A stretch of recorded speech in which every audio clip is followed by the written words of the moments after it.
I remember the sour sting of fluorescent light on polished tile, the nervous shuffles of portfolio pages, but more than anything, I remember the laughter, tight-mouthed, cutting, echoing after I dared to say my dream aloud. That night in the old Culinary Institute's test kitchen, it wasn't the worst food I made, not by far. Still, it was the night that changed everything. I was 21, fresh-faced, and intense about food in a way everyone called cute behind my back. My classmates all wanted hotel jobs, the clean white jackets, the predictability of service. But me, I wanted a restaurant that was alive, a place overcrowded with chaos, real flavors, a love letter to every meal Mum ever made when we rented the half-renovated flat above Redfern. A place big enough where someone could lose themselves at a small table with a bowl of rice, not luxury, just honest. Explain it again, Chef Hawthorne said, flicking his pen against his notes. He had the bored, careful eyes of someone who'd paid off 2 mortgages early. I want a restaurant, modern Australian but rooted, nothing precious. You walk in and smell charred garlic. You see 10 different backgrounds in the kitchen. Like Sydney itself. He half smiled icy. You want to cook for everyone. Exactly, my hands felt clammy on the edge of the stainless bench. Food's home, right? I want people to feel like they belong, whoever they are. A snort from the back. Naomi, top of her class, ever poised, loud enough for everyone to hear. All families have an artist, don't they, chef? I tried to smile to absorb it, but the room felt small. If you want your food to taste like memories, maybe you're better off cooking for your mum, someone else called, and the laughter rippled. I kept my eyes locked on the bowls in front of me, the coconut rice pudding I'd made, dusted with black sesame and the sweet fragrance of pandan from Cabramatta. Chef Hawthorne didn't call for silence, he only jotted a note. Dreams are good, he said, too gentle to be kind, but reality's what gets you paid, just remember where you are. I stood silent while the critique whittled at my ideas. They tasted the pudding, took small, unimpressed bites. Strange aftertaste, one muttered. Maybe better with real cream, Naomi said. My chest burned as if I'd swallowed boiling water. Afterward, I found myself outside, wind slamming my coat into my ribs. My mate Javier, one of the few who didn't snicker, pressed a cigarette into my palm. Screw 'em, he whispered. They eat the same shit every day. But words can only keep you warm for so long. The drive home that night was a silent journey through Sydney's late-night grid, past neon-lit kebab shops and shuttered bakeries, the ones I dreamed of owning. Mum waited with her feet on the heater, arms folded, a familiar exhaustion pooling in her face. How'd it go? She asked, bright as if she didn't know. She always pretended not to. They laughed, I said, voice brittle. She watched, not saying I told you so. You're still my clever boy, she said finally. Wet their tongues with dreams and they'll choke, but they'll wish for water later, believe me. I knew what she meant. Still, I felt smaller, shrunk like a wool jumper in hot water. Through my early 20s, I cooked where I could. Lebanese cafes in Punchbowl, pizza joints in Bondi, freelance prep work in Chinatown. I wiped plates in South Eveleigh, made chips at Olympic Park. At every job, I watched and listened, tasting everything, longing for a chance. The laughter from that night clung to me, sharp and sticky, making me flinch from dreaming big in public. Our old family friends visited on weekends. Someone would always ask, still making rice pudding? Opened your little kitchen yet? The tone was playful, but I saw the skepticism iced beneath. Dad, absent and unreliable, only called to warn me not to chase fairy tales. Get a trade, mate, you'll thank me later. One night, rage simmering, I scraped my last $200 into a battered notebook filled with recipe scribbles and line drawings of what I wanted my place to be. I drew the counter, open, noisy, nothing hidden. I drew a mural for the wall, a patchwork of faces, some of them family, some strangers. Javier, working graveyard shifts at Crown, called me crazed but tried my test run dishes anyway. Together we ate cold juk on rooftop steps above Redfern, laughing through numb jaws in the winter darkness. By 26, after relentless double shifts and careful saving, I had enough for a stall at Carriageworks Market. Not a full restaurant, just a battered table and a single induction burner wedged between Greek donut sellers and coffee stands. I made what I missed from home: sesame smoked chicken with broken jasmine rice, black vinegar fish, warm custard with ginger syrup. My first customer scrunched her nose. What is that? Looks strange. It's home, I said too quietly. Sales were small, few smiles, word trickled out. Heard the blend is weird, someone muttered as they walked by. Sometimes people tossed coins into my tip jar more as charity than gratitude. Still, one woman, a grandmother from HU Letawani BF, came back 3 weeks running.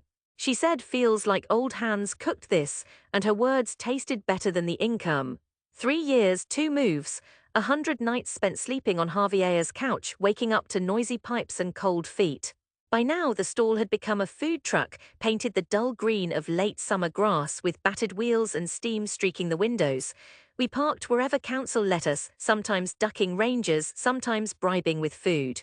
Social media, slow to begin with, suddenly caught fire after a late-night TikTok. One drunken university kid filmed us, styling my rice pudding as the best hangover cure in Sydney. The next week, queues curled around the block. Some came for the trend, many stayed for the food, and a few started to listen, not just to what was on the plate but to the story behind it. I took work home. Mum helped prep during rainy afternoons. "So they like it now?" she asked, not letting her smile show too wide. "Yeah," I said, embarrassment and pride tangled together. "Don't forget the ones that laughed," she whispered. "Nobody invited me to class events." Even online, I saw Naomi's posts, Sue's chef at Area, dazzling photos, capsule reviews, but her eyes in the group pictures, always scanning upward, told a story I recognized. I had spent years staring at ceilings too, dreaming, unable to sleep. It took another 4 years, 7 since the critique, for me to finally sign the lease on a tiny corner restaurant in Newtown. A slip of a place barely seating 30, the counter dominated the front, no walls, nothing to hide. I hung my old notebook on the wall above the pass. A mural grew, mosaicked by a local artist. Busy streets, radio towers, rice bowls crowded with faces. At opening, every penny I'd ever saved sat locked in a till drawer. My hands trembled with adrenaline and terror as I pinned the first menu outside. We opened with lines down the block. I watched from the kitchen, dizzy. Javier ran front of house, coaxing new regulars into ordering things they'd never heard of.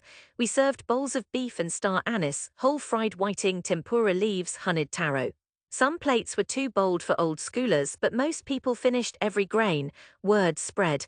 Features in small food blogs, then the Sydney Morning Herald, then a brief spot on Channel 10's Evening News. An investor in lovesick with novelty approached, promising the world. I refused, scared to sell out before I even found my footing. One evening, at the end of a late winter's rush, Javier set a glass of cheap red wine on the kitchen ledge. "Look outside." Past the fogged glass, I saw two figures from the past, Chef Hawthorne still with perfect white hair and Naomi beside him, phone glued to her palm. My chest squeezed tight, but years of plating taught me to keep my hands steady.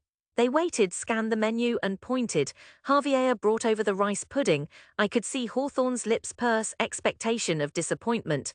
Naomi, chewing slowly, watched the kitchen with the flat gaze of someone who'd eaten everywhere. I wanted to run, to explain, to apologize for dreaming too loud once. Instead, I stood firm, let them taste. When their bowls emptied, Hawthorne raised his glass and nodded, a silent admission, dignified and brief. Naomi lingered, her voice quiet as I approached. "You actually did it," she said, not cruel anymore. "People talk about this place, they say there's feeling in the food." A chill passed through me, disbelief stitched with something like vindication. "That was always the point." She hesitated, the mask slipping.